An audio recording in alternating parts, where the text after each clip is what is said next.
Hello friends, welcome to our YouTube channel engineering express. आज हम start करने जा रहे हैं हमारी सीरीज यूनिवर्सल ह्यूमन वैल्यू का यूनिट 2 का लेक्चर नंबर 1, जिसमें कि हम आज कवर करेंगे understanding human being as a coexistence of I and body, understanding the needs of self I and body, sukh and suvidha, understanding the body as an instrument of I being the doer seer enjoyer. तो चलिए शुरू करते हैं। हमारा first topic आता है human being as को existence of self I and body. देखिए, अगर हम कोई टीवी सीरियल या कोई स्टैंड अप कॉमेडी शो देखने जाते हैं तो वहां पर हम इंजॉय करते हैं, मतलब आई इंजॉय करता है, परंतु बॉडी उसमें इन्वॉल्व होती है आईज के थ्रू। ऐसे ही दूसरे एग्जाम्पल लेते हैं, हम कोई खाना खा रहे हैं तो उसमें हम टेस्ट अच्छा है कि नहीं वह हमारा आई बताता है, पर उसमें बॉडी का इन्वॉल्व होता है माउथ के थ्रू। ऐसे ही अगर हमारे चोट लग जाती है तो उसकी चोट की फीलिंग्स हमारा आई बताता है, पर चोट बॉडी के लगती है। इसीलिए I is conscious and body is materialistic.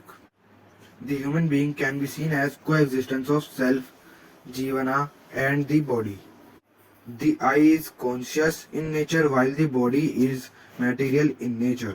आई एक हमारी फीलिंग है नेचर में, और वहीं बॉडी एक भौतिक स्वरूप है नेचर में। There is exchange between information between I and body. I और बॉडी के बीच में एक इंफॉर्मेशन का एक्सचेंज होता रहता है, जो कि आई हमें इंस्ट्रक्ट देता है बॉडी को काम करने के लिए, और बॉडी उसकी सुविधा देता है आई को। तो यह इंफॉर्मेशन आई और बॉडी के बीच में चलती रहती है। The I is your mind, thoughts and feelings, while the body is your physical self, your arms, legs and all the parts. They work together to make you who are you. आई मतलब मैं एक feeling का स्वरूप है, thoughts का स्वरूप है, हमारी भावनाएं या जो हम सोच रहे हैं या जो हमारे माइंड में चल रहा है वह चीज होती है। वहीं बॉडी, शरीर, एक फिजिकल सेल्फ मतलब फिजिकली चीज होती है, जैसे कि हमारे हाथ पैर हो गए या हमारे कोई बॉडी पार्ट हो गया। यह दोनों चीजें, आई और बॉडी, यह दोनों चीजें मिलकर हमें बनाती हैं यही कि हम क्या हैं। हमारा नेक्स्ट टॉपिक आता है needs of self, I and body. इसमें हम सेल्फ और बॉडी की नीड्स बताते हैं। सबसे पहले हमारा आता है नीड्स। सेल्फ के लिए हैप्पीनेस, ट्रस्ट, रिस्पेक्ट, यह खुशी होगी, ट्रस्ट भी होगा और रेस्पेक्ट भी होगी। वहीं बॉडी में आता है फिजिकल फैसिलिटीज, फूड, क्लॉथिंग वगैरह वगैरह। वहीं in time needs are, time की अकॉर्डिंग क्या नीड्स होंगी। सेल्फ के लिए कॉन्टिन्यूस नीड्स चाहिए, मतलब कि खुशियां हमें रेगुलर चाहिए होंगी। वहीं बॉडी के लिए टेम्परेरी नीड्स होंगी। In quantity needs are, self के लिए क्वालिटेटिव होंगी। क्वालिटेटिव जो हमारी हैप्पीनेस होती है वह हमारी कभी भी किलो या लीटर के भाव में नहीं होंगी, वह क्वालिटेटिव होंगी, मतलब अच्छी है, कितनी अच्छी है ये बताएगी। ऐसे ही बॉडी के लिए हमारी नीड्स क्वांटिटिव होंगी कि कितनी मात्रा में होंगी, जैसे कि हमें कपड़े चाहिए तो कितनी मात्रा में होंगे, खाना खाना है तो कितनी मात्रा में होगा। Needs are fulfilled by self में राइट अंडरस्टैंडिंग और राइट फीलिंग्स होनी चाहिए, मतलब सही समझ होनी चाहिए, सही फीलिंग्स होनी चाहिए, रिश्तेदारों के साथ अच्छा बॉन्ड होना चाहिए, अच्छा बर्ताव होना चाहिए। और वहीं बॉडी में अच्छा फूड होना चाहिए, क्लॉथ्स होने चाहिए, etcetera etcetera. Activities are knowing, assuming, recognising, fulfilling, ये हमारा सेल्फ में होगा। वहीं बॉडी में रिकॉग्नाइजिंग, फुलफिलिंग। सेल्फ कितनी तरह की होती है, सेल्फ कॉन्शियस होती है, नॉन मटेरियल होती है। वहीं बॉडी फिजिको केमिकल होती है, मटेरियल होती है। The basic needs of I is happiness, सुख। जो आई की बेसिक नीड होती है वह खुशी होती है, सुख होता है, हैप्पीनेस होती है। वहीं the basic needs of body are physical facilities. वहीं बेसिक नीड्स, बॉडी की बेसिक नीड्स फिजिकल फैसिलिटीज होती हैं, जैसे कि हमें दौड़ना है तो कितनी देर दौड़ना है, और खाना है तो कितना खाना है, अच्छे कपड़े पहनने हैं। Our next topic is understanding the body as an instrument of I. I is conscious entity, body is the material entity, the body and instrument is the one who takes decision, the body acts accordingly, the awareness of being alive is in me, in I. आई एक feeling का स्वरूप है, वहीं body एक वास्तु का स्वरूप है।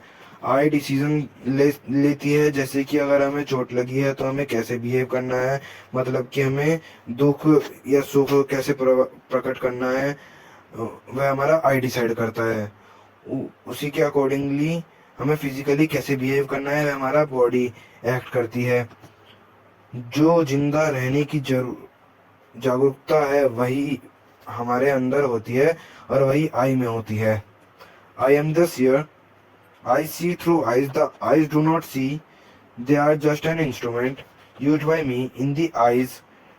Different images are formed every time. It is I who is able to relate it to its mean. Seer also means that once that one understand. It is also called the दृष्टा। इसका मतलब है कि हम आंखों से देख सकते हैं परंतु आंखें नहीं देख सकती, क्योंकि आंखें एक इंस्ट्रूमेंट हैं। आंखें केवल इमेजेस कैप्चर कर सकती हैं परंतु उनको डिसाइड करना कि वह क्या चीज है, उन्हें जाना वह आई सेंड करती है। जो सीयर है उसका मतलब है वह चीज जो जान सकता है। ये चीज को दूसरी भाषा में दृष्टा भी कहा जाता है। I am the doer, I select do and use the hands और फीट्स और other parts of the body to do the things. Doer means the one who that does, who cares to do it. It is also called करता। इसका मतलब है I select करता है किसी चीज को पूरा करने के लिए और उसमें हैंड, फीट्स और बॉडी पार्ट्स के अलग अलग अंगों का यूज करता है उस कार्य को पूरा करने के लिए। डियर का मतलब है वो चीज जो पूरा कर सकती है, हु टेक्स डिसीजन, जो डिसीजन ले सकती है उसे पूरा करने में।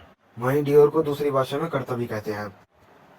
I am the enjoyer. When I eat, I get the taste. The body just get in touch with the food and send the information to me. It is I who enjoys the food. Enjoyer, the one who enjoys. It is also called भोक्ता। जब हम खाना खाते हैं तो हमें test आता है परंतु बॉडी एक संपर्क में आती है फूड के साथ और वह एक इंफॉर्मेशन सेंड करती है मेरे तक, मतलब आई तक। And it is I who enjoy, जो मतलब मैं इंजॉय करता हूँ खाने को, मतलब आई इंजॉय करता है खाने को। Enjoyer means the one who enjoys, मतलब जो कि चीज को, किसी चीज को इंजॉय करता है वह इंजॉयर कहलाता है। इसी चीज को दूसरी भाषा में भोक्ता भी कहते हैं। इसी के साथ हमारा लेक्चर 1 हुआ खत्म। मिलते हैं नेक्स्ट वीडियो में न्यू टॉपिक के साथ। लाइक करें, सब्सक्राइब करें और बेल आइकन को दबाना ना भूलें। धन्यवाद।